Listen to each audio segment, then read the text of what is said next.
everyone for joining us for episode 1 of the Women's History Month Empower Her series. Today we're talking about the future of women in the workplace, building equitable and sustainable change. My name is Janelle Bella, CEO of Diverse Solution Strategy Firm, and I'm going to be your host and learning facilitator over the next half hour or so. And I'm joined today by Dr. Amber Godwin of Sam Houston State University and Dr. Kelsey Evans Amalu of The Mindful Prof. So today is going to be a little bit of learning and then a little bit of conversation. I'm going to shoot through the learning in the beginning. I'll tell you a little bit about why we're having these conversations, things that you should consider as employers, as candidates, and as employees, generally as women and as allies, and then what you can do to support the growth and progression of equitable workspaces. So this program is partnered with the Job Shop and Women's Enterprise Skills Training of Windsor, opportunities for women to increase their presence in the workplace and then create equitable spaces once they're in them. To get started, I want to talk a bit about the current landscape of women in the workplace. So I'm going to talk about representation, participation, and barriers and biases. So when we're talking about representation, women only hold 28% of senior management roles globally. And that varies by sector as well as varying by women who are running their own companies. So when you start to look at publicly traded companies or organizations that are not led by women because they created them, that number goes down quite significantly to about 5%. Fortune 500 companies, about 10% of CEOs are women as of 2023, and women of color represent less than 5% of C-suite populations. So the representation is quite low, and so it's organizations serving women without the consideration of women, which is something that we really need to think about when it comes to representation. For participation, women are overrepresented in part-time and low-paying roles or underrepresented in various industries that are growing and skyrocketing. So I'm going to talk a bit about AI and engineering, but typically in STEM fields, the number is still quite low. So in Canada, it's 24%. And then as well, the population of women remains low and below pre-pandemic rates in some of those sectors.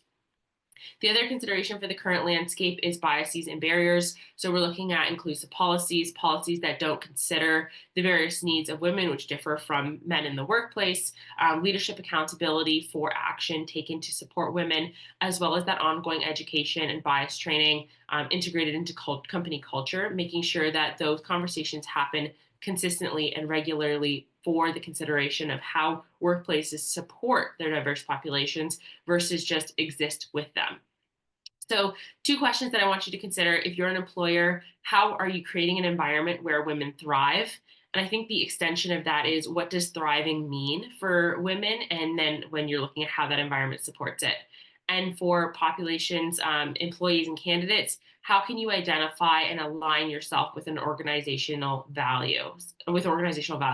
So looking at what an organization values, how do you know that they're truly implementing it? Is it performative action, or can you identify what that looks like? And then, is that what you want?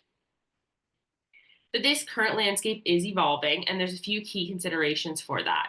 So we're looking at technological advancements, remote and hybrid work, and global shifts. So we talk about technological advancements, we're considering that the growth in certain industries hasn't been parallel represented with the representation of women. So we see STEM growing. I talked about AI and engineering, but the representation of women still isn't to those numbers. There's still typically men being hired in those organizations. Automation, when we're seeing the integration of technology, it's typically pushing out the roles that women are presented in. So those low paying part-time roles are the ones that are being cut out because of AI. So you think about administrative roles. There's lots of opportunities to integrate downloadable HR policies off the internet and things like that, where you can just plug and play HR administration. And those are roles where women are overrepresented. Digital skills entrepreneurship. So when you're looking at women starting their own businesses, we're starting to see an opportunity for flexibility. So you're seeing more women developing their own businesses and having the opportunity to do things at their pace with their lifestyle. And so moving away from companies who have those rigid expectations into their own spaces. As well, we're seeing upskilling and reskilling for digital literacy. That is important for women to stay competitive. So when we're looking at the way that technology is changing, how are we empowering women to understand what's next and how to situate themselves very prestigiously in it? If you consider a lot of conversations about hidden figures or women in the development of the United States, we saw women bettering themselves and improving their skills so that they were at the forefront of these big advances. And so this is something to consider, how women are educating themselves, but how organizations are educating women to maintain that competitiveness. Remote and hybrid work is a great opportunity now. We're seeing the needs of women being met by the hybrid and remote kind of transition. So giving work-life balance, whether you have core hours as a company and then flex hours, hybrid models, and giving women the opportunity to participate in that decision-making process so that they're maintained and retained in the workplace, but they're still allowed to have those flexible options for caregiving roles and for their various needs. And the third one there is global shifts. Something that's really important to consider is that more women are exiting the workplace since the pandemic for caregiving duties. So we're seeing women leaving workplaces. We're seeing that transition into new lifestyle expectations. And this is not just women and men differentials. We're looking at generational differences as well. People are putting themselves first, and younger generations are putting themselves first. They're empowering themselves, and so giving consideration to how people are putting themselves first and forward with all of these trends it's important for an organization to follow suit with those expectations, because people are going to leave. They're going to go create businesses for themselves. They're going to go work remotely for somewhere that is supportive. And so to truly retain a group of people that care about themselves, you have to care about them as well. And the last piece here, the evolving landscape that's really important to consider, is intersectionality. This is a conversation we've been having for a very long time when it comes to the identity of individuals. When we look at intersectionality, you need to consider how people's identity is affecting the way that they're engaging in the workplace and their potential for growth. So, women of color facing compound biases, as well as Black, Indigenous, and Latino women being overrepresented in low paying sectors. We see cultural barriers, we're seeing socioeconomic barriers. And a lot of times we have conversation about identity. It's specifically to sex and race. So we say women and Black women. We don't look at how all of these different pieces fit together. So if you have socioeconomic barriers, if you have disabilities, if women are older in the workplace, or LGBTQ women, we have an additional need for support for women in the workplace that is really important. So I want to talk about some of these statistics, because when you look at the socioeconomic background, or people who have limited access to education, or barriers to accessing progressive education, especially now when I said we need to be at the forefront of technological advances and get training on AI and understand how to be competitive. But then you have populations that cannot do that themselves, or don't have the means to do that themselves. How are organizations supporting that growth for women? The cost of childcare that's disproportionately affecting low income women. We talk about general abilities to access remote work. Something that a lot of people may not consider is access to internet, access to technology that can support remote work. And so not every company is providing people with a laptop and high speed internet. They're maybe only providing them with the laptop. And so there's lots of additional tiny pieces that change how intersectionality affects women in the workplace.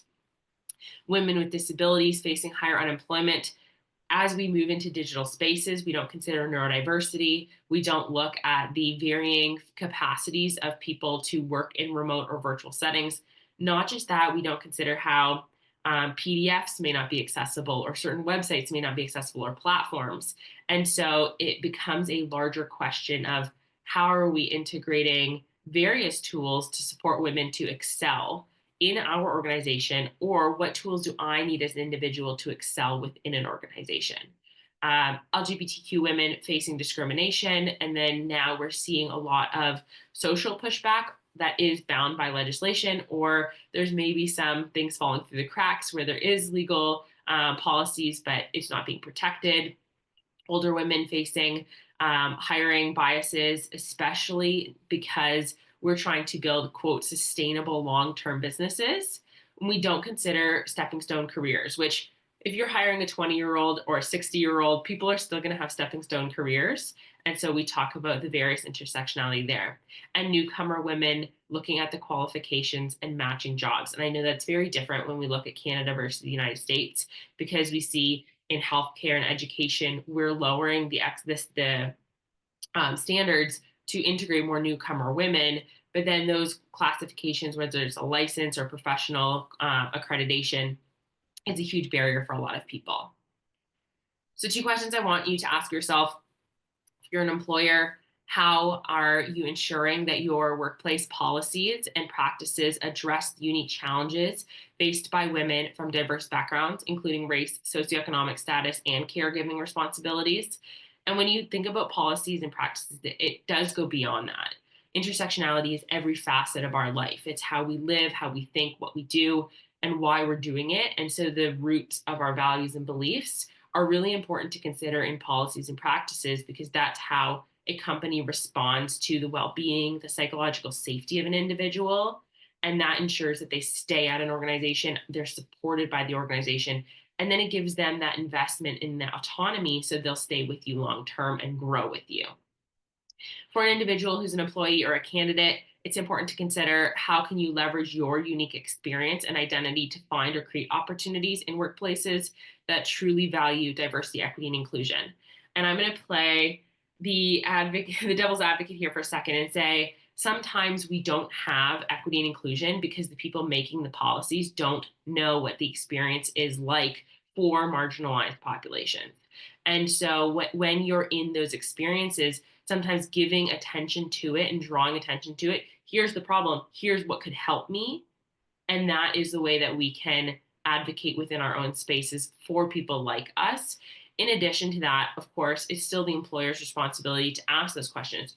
Are you feeling welcomed here? Are you feeling included here? How can we support you?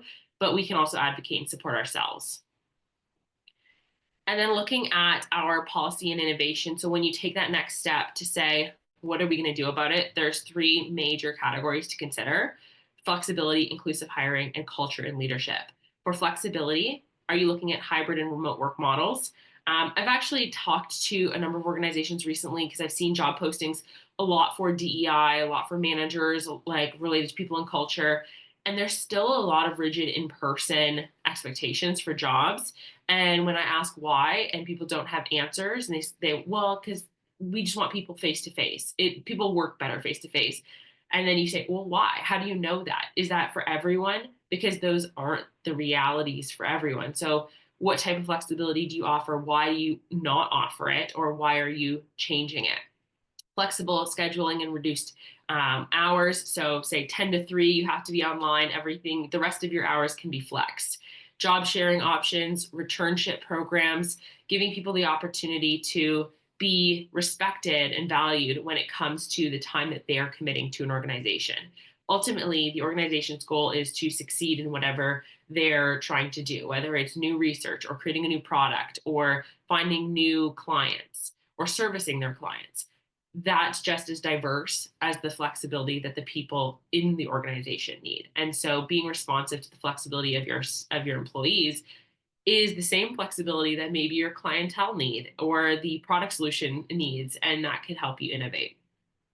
Looking at inclusive hiring, how are you creating structured interviews and standardization, de-identifying the recruitment process, looking at diverse hiring panels and underrepresented talent pipelines. And I'm not going to get too much into that because next week we have two recruitment experts that are going to share on their recruitment for women in the workplace. But it's really important to start considering what you do in that recruitment process that responds to diverse populations.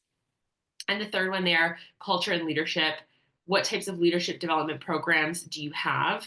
And leadership development sometimes gets confused for team building. Are you just kind of getting chummy? Do you want to hang out and have a drink together? Are you having a luncheon together? Or are you developing the way that you interact as human beings and you support each other and you create psychological safety? What mentorship and sponsorships initiatives do you have? What type of tolerance policies do you support, or zero tolerance? Because a lot of times we say, oh, we're zero tolerance, but then it gets a little gray for a lot of conversations.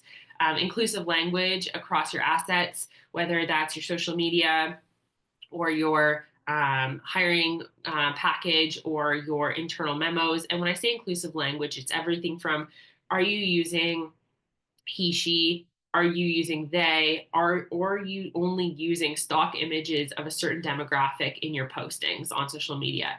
Because inclusive language is your brand and it's how you represent your organization. And that is not lost on marginalized populations because they're more in tune to identifying the lack of representation that often exists for them. And then the last piece there is ongoing education. Are you going to become a culture and leadership expert and then stop? Because there's no real limit to that because we have 8+ billion people in the world. And those are 8+ unique experiences and identities that need to be responded to and identified. And to do that, it's an ongoing initiative. When you look at yourself as a leader, you can ask yourself a couple questions. Do I like to lead and people do what I say, or do I like to learn and do what we think is best together? Collaborative leadership is something where we're creating that shared decision making, and you have to have that two-way street. What am I doing? Why am I doing it? What am I asking of them? Why are they doing that? Do you have the psychological safety? Are you having those power imbalances, or are we doing this collectively? Do we have that shared responsibility, shared autonomy? And are we being supportive in that process? Or are you in a hierarchical leadership position where you have those rigid chains of command, which often fall into traditional gender norms? And I'm not saying that you cannot have a hierarchical leadership model because there are ways that you can integrate equity. So you can have accountability with them. You can also create an opportunity for transformational leadership where you're creating that vision and you're inspiring people to collaborate with you going forward. So, as an individual, I want you to ask, what are you doing to improve your leadership capacity? And then, as organizations, you can ask, what type of leadership do you utilize and how is it successful? Because a lot of times we come in with one view and we don't have a whole set of tools that we can then change for the various needs that we have. And the last piece here I want to talk about is the way that we interact with other people. So we are either integrating in a mentorship relationship, a sponsorship relationship, or a peer support relationship. As a mentor, you're giving guidance to people or receiving guidance from people. If you're the mentee, you're building confidence and supporting people when it comes to imposter syndrome. And I think it's very important here to say imposter syndrome is not the individual, it's the environment. And it's an environment that creates the hostility and fear of an individual that they don't belong there. Having clear goals, regular check-ins, and autonomy. Mentorship programs in workplaces, especially for women and generally for marginalized populations, creates that representation, that acknowledgement, that psychological safety, the understanding that that person is valued and that you want them to grow within this space. Sponsorship, similar to mentorship, but more so one way, is the opportunity for someone to support a career advancement for someone else or a promotion, give them opportunities, and really show that they believe in that person to succeed. So, senior level individuals or people who have a longer tenure to pull people in and say, we trust you with this, we believe in you, and we want you to do this to showcase your skills and be able to succeed. Both of those, you as a mentor or a sponsor can seek out the mentee or the person that's sponsored, or vice versa. If you want to be a mentee or you want to be sponsored, you can seek out people to support you as well. And then our third one there is peer support. So looking for an opportunity to create that community and that shared experience. This doesn't have to be within an organization. It can be beyond the organization as well, but giving an opportunity for people to be valued and validated for their experience shows that they matter and that they're seen within a space. And it offers them the opportunity to seek the support from people who understand their experience likewise. So it gives all of these give a relationship that benefits an individual to give them the feeling of being seen, heard, and valued within an organization, within a space, and then ultimately succeed because of it.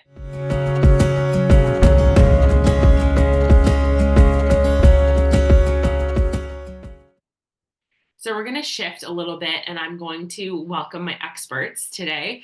I have two experts joining me to talk about the empowerment of women and representation of women in spaces.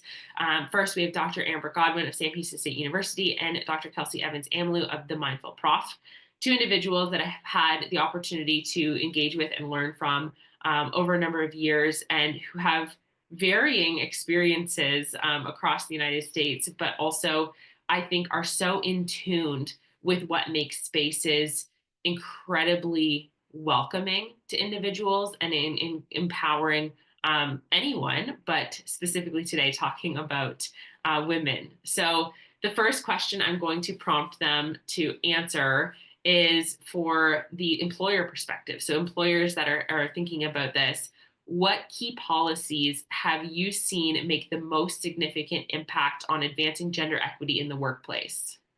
Kelsey, we'll start with you. Hi, everyone. This question is very much near and dear to my heart from a personal perspective as well as um, who I am hiring. So, having recently become a mom, I don't know when that line of recent would stop since she's almost 2 years old. But having recently experienced childbirth and now what Janelle is discussing, parental leave and looking for caregiving.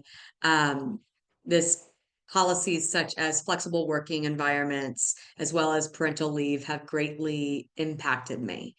Having left higher education mostly for this exact reason, I can see that there's still a long way to go in how policies around parental leave, most specifically, are really needing to maybe be rethought and incorporated more, especially here in the United States. But one of the reasons why I left was to begin to start my own family.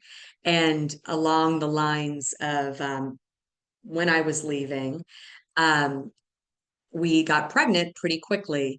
It was quite funny that the day that we filed our LLC was the week that we found out that we were also pregnant. I would definitely say that those two things are correlated as I felt more at peace since a lot of the stress that I was under in my other work environments. Um, we couldn't figure out how to have a family because the flexible work environments were pretty much non-existent, being in very much rural scenarios where I was required to go in person to work. So since leaving and beginning my own company, I've had a lot more say in how my parental leave, what that looked like, as well as my flexible working environments, especially since I get to dictate the schedule. Now having seen the challenge that comes with being a new mom, um, and having to navigate this now in the hiring practice. We actually just hired someone last week that I'm really excited to bring on. Currently as a part-time employee. She just had a child literally 3 months ago. So she was searching for a job that was looking for a flexible working environment where she could dictate her own hours, and also be it a hybrid working situation. So the role really attracted her for that exact reason. A lot of what she was previously experiencing um, at her other role, it's why she had to leave, was they weren't really willing to shift where she could work, how often she needed to work. Um, so it was really cool to see us already implement this and now onboarding her, that we can automatically start to look at, okay, well, what's going to be the best environment for her to operate in. Um, so I would definitely say that this question is near and dear to my heart for more parental leave reasons and also looking at it from a flexible working environment arrangement. And I appreciate that you talk about it from the employee perspective as well as now a business owner perspective, because a lot of times people that advocate are only on one side of it, and it's typically the employee side. So now to see the challenges that you're faced as a business owner, but also Hmm. that it's still possible, and so that the Totally. big barriers we face can be brought down. Uh, Totally. Yeah, it made me rethink a lot of things. Yeah, and Amber, what do you feel about the policies that are impacting gender equity in the workplace? To echo what Kelsey said, excuse me, advocating for, asking about, and addressing maternity leave policies.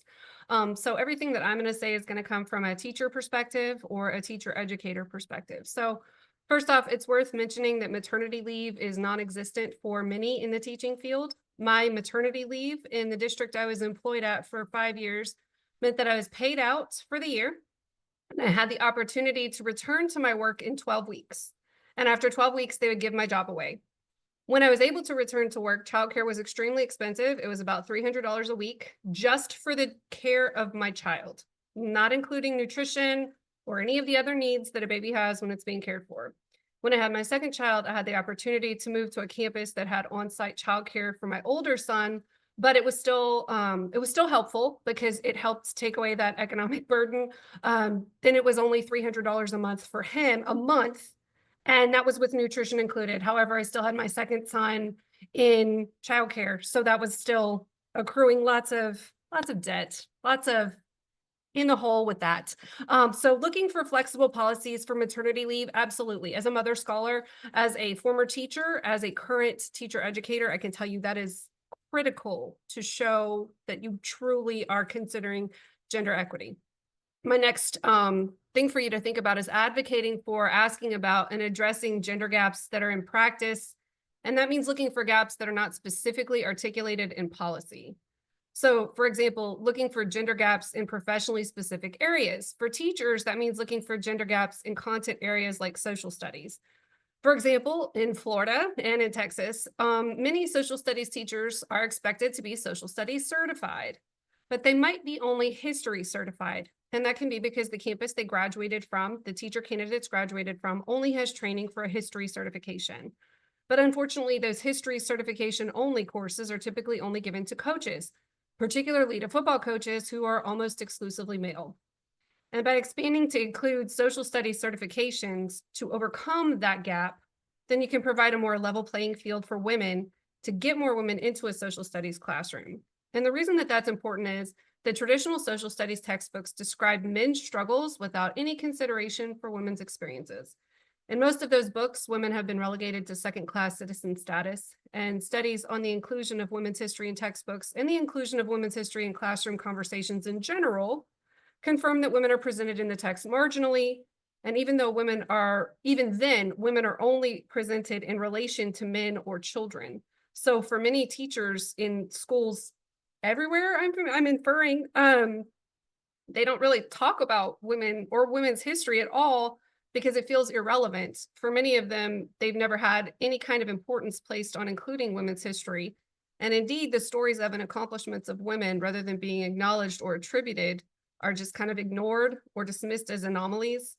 So we need more women represented in social studies classrooms and in social studies textbooks. So we need to look for ways to fill the gaps that exist in practice and not just in policy, especially when you think about how schools resonate, like what you do in a school resonates in a community. So if you start to empower women in a school, what will happen in a community?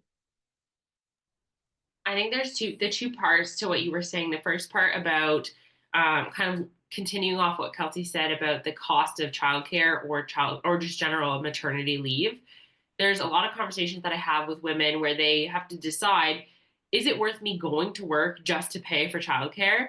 Because a lot of times it's the same or it almost balances out. And so for those extra few dollars, they lose the time with their child. So they may as well just be stay at home parents. But then we consider all of the added costs of a home and of living and of experience. And so then people will take the job for health benefits or paying into retirement or whatever it may be. So the sacrifice almost isn't worth it because those policies to advance that equity isn't there.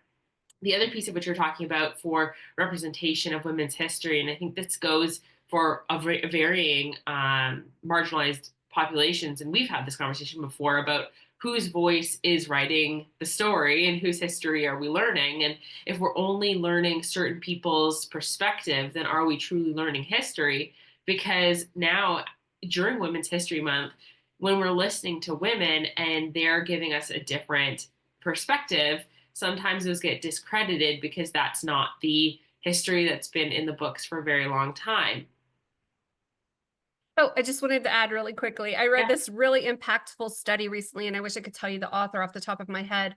But the author pointed out that, like, if you only teach 50% of what history is, if you only teach men's history, then you're only teaching 50% of history. And for me, I don't know why that moment felt like some new horizon for me to consider, which is ridiculous.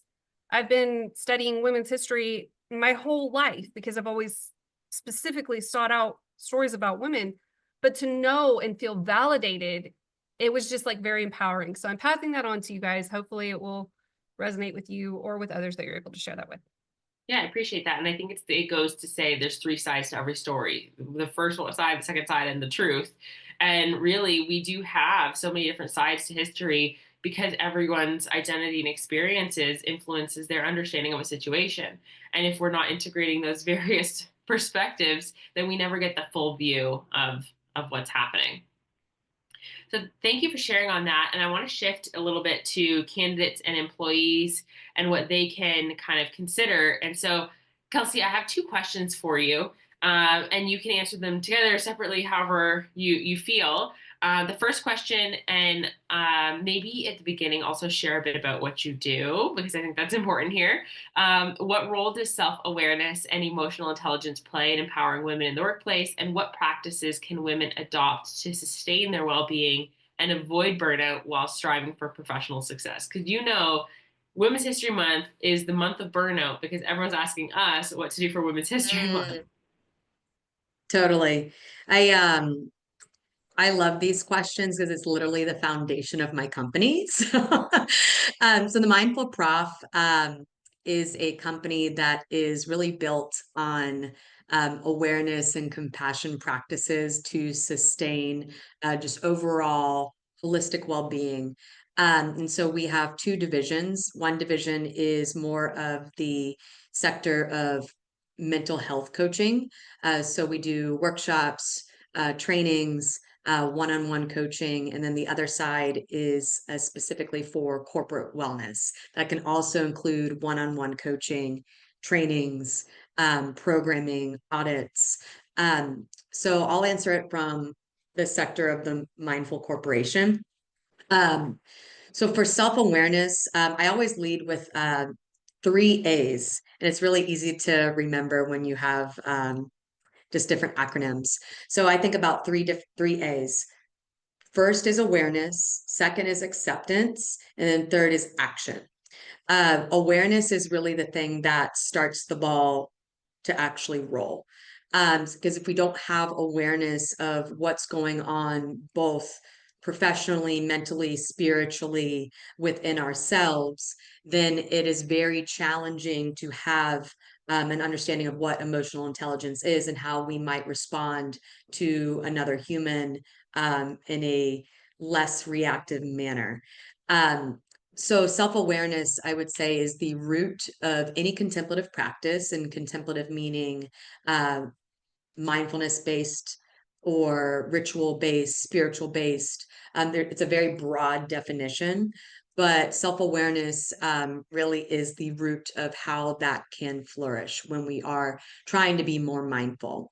So if we are not aware of what emotions are from the construct of what emotions are, Brene Brown wrote a whole book about how to define emotions, and I love her for that because a lot of folks get very confused since we tend to overgeneralize and overuse what emotions are.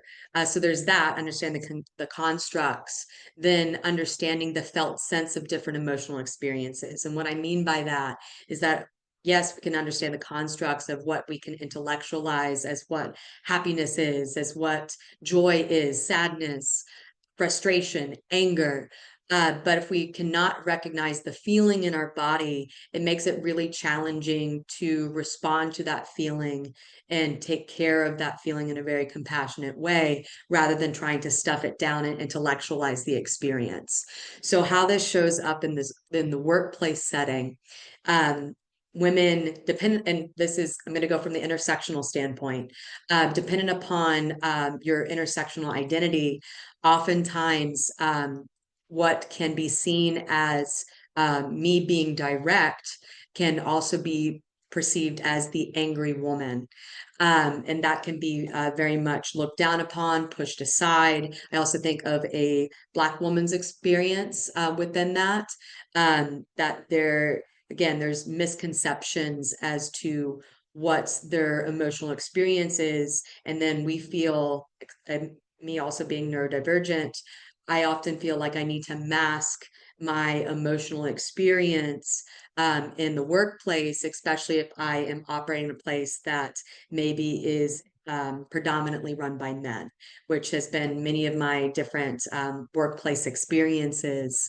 That again, what I thought was being direct would be misconstrued by someone else. So knowing when maybe masking is appropriate, because I told people all the time, it's like masking is developed for a reason, where it can be a perceived safety. So maybe in some situations you might need to use your superpower of masking, but also I really hope that you don't have to do that all the time. So there's that facet.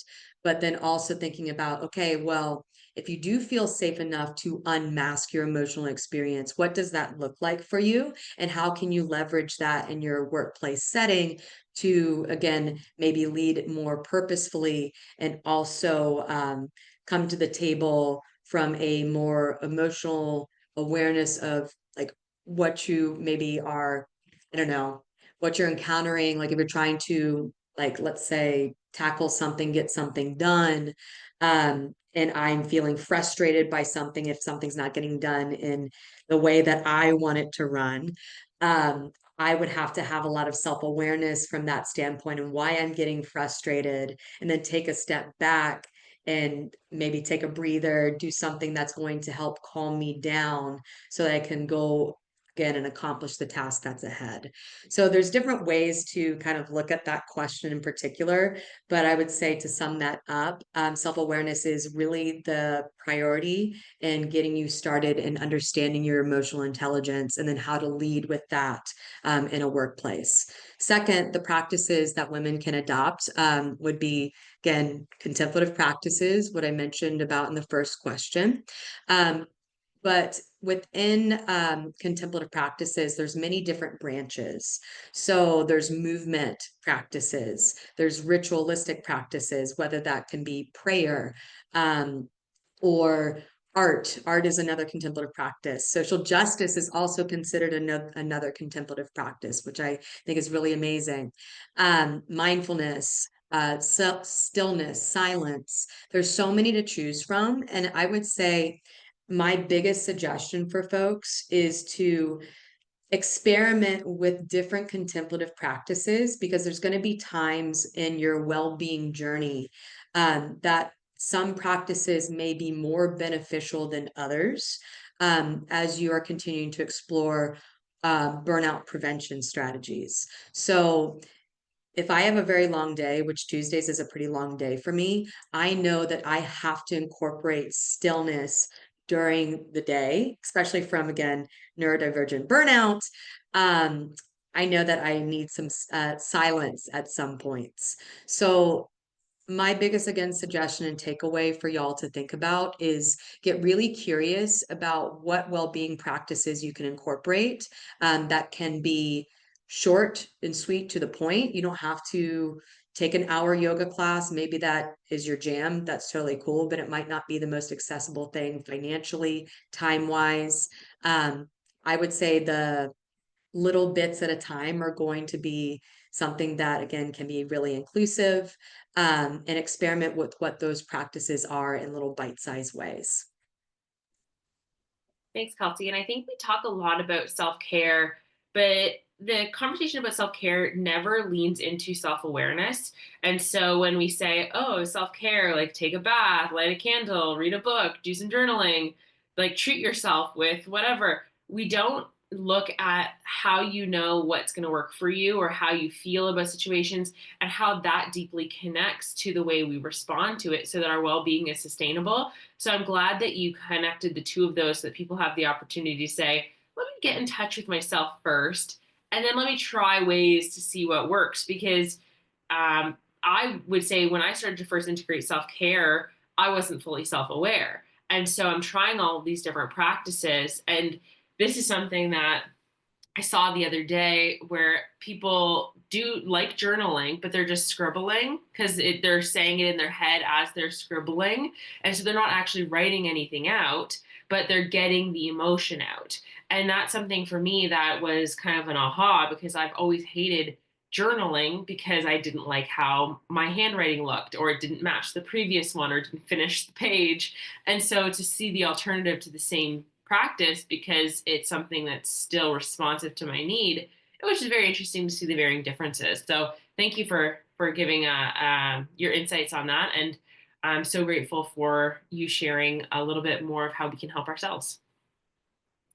So we're going to shift to Amber, and I'll ask you a question as well for candidates or employees for women. What can women do?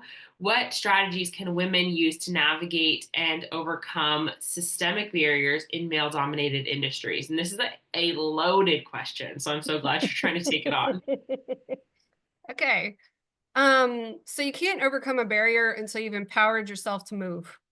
So I agree with Kelsey. I think taking time for mindfulness to know where you are and how you are and who you are is really important before you can overcome anything.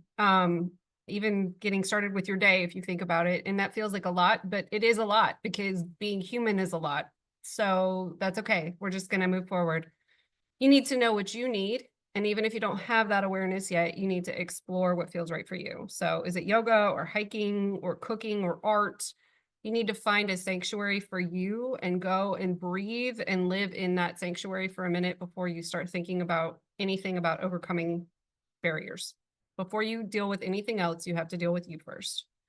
Another way to overcome a systematic barrier is to value your own experience and live your truth through action. Marilyn Monroe is credited with saying, "I don't mind living in a man's world as long as I can be a woman in it." And yeah, whatever you have going on, be engaged, be active, and be okay with who you are. Don't allow that doubtful inner voice or social stigmas or perceptions or expectations of who or what other people think that you should be doing define or modify who you are and the actions that you take. Live your truth. And sometimes that's going to work out and that's great, but sometimes it's not. And it's okay because you're owning the experience capital that you have and you're inhabiting your situation in your life. And I think that's the biggest empowerment that you can have is fully living your truth. And finally, no is a complete sentence.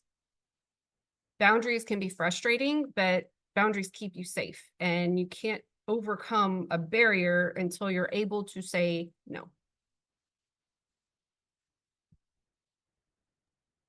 I'm just like over here when I was writing stuff down, and it's funny because this is recorded, so I don't know why I'm writing it down, but I'm writing it down because as you were talking, I felt so empowered. And you said experience capital, and immediately I was like, oh, I do have this. I have experiences that I deserve, and that I'm giving up because I'm putting other people at the forefront, or I'm not considering myself. And the second line that you said, no is a complete sentence. And I talk about this all the time about how we have to give an explanation. Women often feel the need to give an explanation or to reason with whatever we're deciding. And to say no and to simply stand on that and to stand on, this is my decision, this is who I am, this is what I want.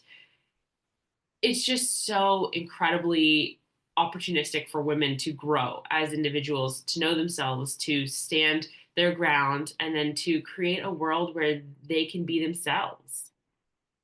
And I think growing on that, being yourself sometimes means being quiet. And that's hard for some people to sit in silence. But when you say no, sometimes you're going to be silent, and that's okay. There's power in silence. And there's all sorts of weird history about why you need to not be silent and you need to take action, et cetera. But then in the workplace, there's something different about the workplace where there are power dynamics at play in today's world right now. And right now, it's okay for you to say no and sit in silence. And my sister told me a long time ago, my other soul sister, because you're one of my soul sisters. She said to me a long time ago, silence is still saying something. And it forces the other person to think, or Mhm. the other people to think, why aren't you saying anything? And so I think it's an incredibly powerful position to have by forcing other people to take ownership of their role within a relationship as well. Absolutely. And I think too, we kind of brushed over experience capital, but I think it's worth revisiting just for a moment. Everything counts. I think in the workplace, many people are so obsessed sometimes with like resumes and what's on the resume and what do you have on your Vita and what experience do you have in this? Well, we have transferable skills and they come in all shapes and sizes. And so everything that you've done leading up to this moment counts. That is your experience capital and it all counts. And once you own that, you can start to face barriers and see that the barrier is really your own perception. You have to let go of that and overcome it. Like you are the thing that you're standing in the way of. You're standing in the way of yourself. So I think that's something that women face a lot. Yeah, and I think that's a great kind of takeaway for people to consider is, what am I doing for myself just as much as I'm demanding other people to do for me? Because we also have that ownership and responsibility to empower ourselves and be a part of this growth journey for ourselves and our opportunities. Absolutely.